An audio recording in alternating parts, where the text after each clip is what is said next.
Hindi dahil ikaw ay nasasaktan, ikaw ay pinaparusahan. Remember that.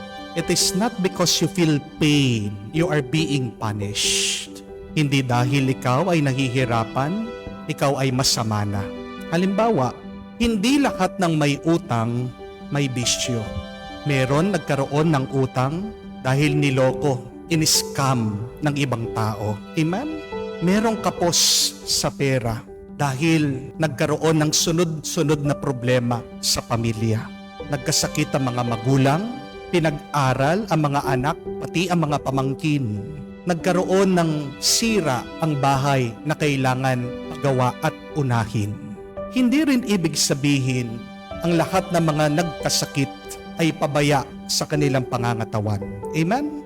Meron naman mga iba nag-e-exercise pero sa kasamang palad, tinamaan ng puso. Meron din napaka-conscious sa diet sa kinakain pero isang araw na bigla na lang nalaman may cancer sila.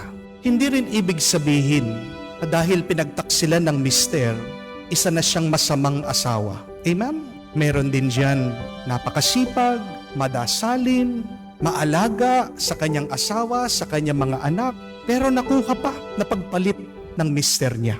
Tandaan natin na kung tayo ay naghihirap, hindi naman tayo agad-agad pinapahirapan ng Diyos. Ang paghihirap ay hindi pahirap galing sa Diyos. Pain is not immediately a punishment. Kaya ang tanong, para saan ba ang paghihirap? What is the purpose of pain? Hindi naman ginawa ng Diyos ang sakit, ang paghihirap na walang kahulugan, na wala siyang plano diyan para sa atin. I want you to remember these two things. Whenever you feel pain, whenever you are hurt and undergoing great problems in your life. Number one, that pain is always a lesson. Pain teaches us something. Isang aral ang paghihirap sa atin. Minsan, hindi mo matututunan kung paano maging mabuting magulang kung hindi lalaban ang iyong mga anak, kung hindi sila maglilikot, kung hindi sila magre-rebelde sa iyo. Ang ating mga lungkot, tinuturuan tayo kung paano maging masaya. Ang isang taong masama sa iyo, naninira sa iyo, tinuturuan ka kung paano maging mabait at mapagpatawad. Ang kahirapan natin sa buhay, tinuturuan tayong magsumikap. Mababasa niyo po yan in Psalm 119. It says that it is good for me that I have been afflicted, that I may know your statutes, O God. Pag tayo ay nasasaktan, nalalaman lang natin ang kagustuhan ng Diyos. Pain is always a lesson. Wounds can be our wisdom. Hihinto lang ang iyong paghihirap kung matututo ka na. Pero magpapatuloy ang iyong pagsubok kung wala ka pa ring natututunan. That is the first. When you experience pain, say, God is teaching me something.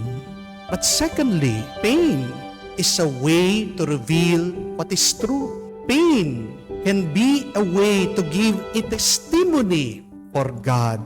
Isang pagkakataon para magpakatotoo ka at para patutuhanan mo kung sino ang Diyos pag ikaw ay nasasaktan at nahihirapan. Diba? Lumilitaw kung sinong tunay na matalino sa pagsusulit. Nalalaman natin kung sino ang tunay na masipag sa hirap ng trabaho. Nakikilala natin kung sino talaga ang magaling sa pamamagitan lang ng paligsahan. Ang paghihirap ang daan para makita natin kung ano ang nasa isip, puso at kaluluwa ng isang tao. Kaya nga, si Kristo, siya din po ang nagsabi, pag kayo ay nilulupig, kayo ay pinapahirapan, yan ay isang pagkakataon para maging saksi kayo sa inyong pananampalataya.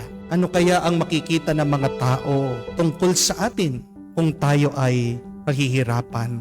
Kabanalan o kasamaan? Pasasalamat o pagrereklamo? Pagtitiwala o pagdududa? Pain is really a testing. Isang pagsubok ang paghihirap Pero ito po ang mabuting balita.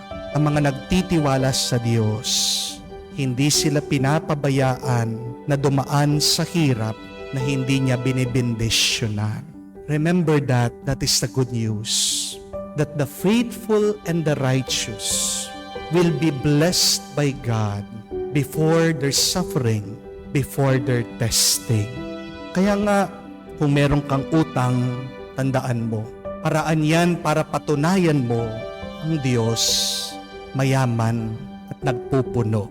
Kung may sakit ka, isang paraan yan para patunayan mo na ang Diyos ang nagpapagaling, ang nagpapabuti at naghihilom.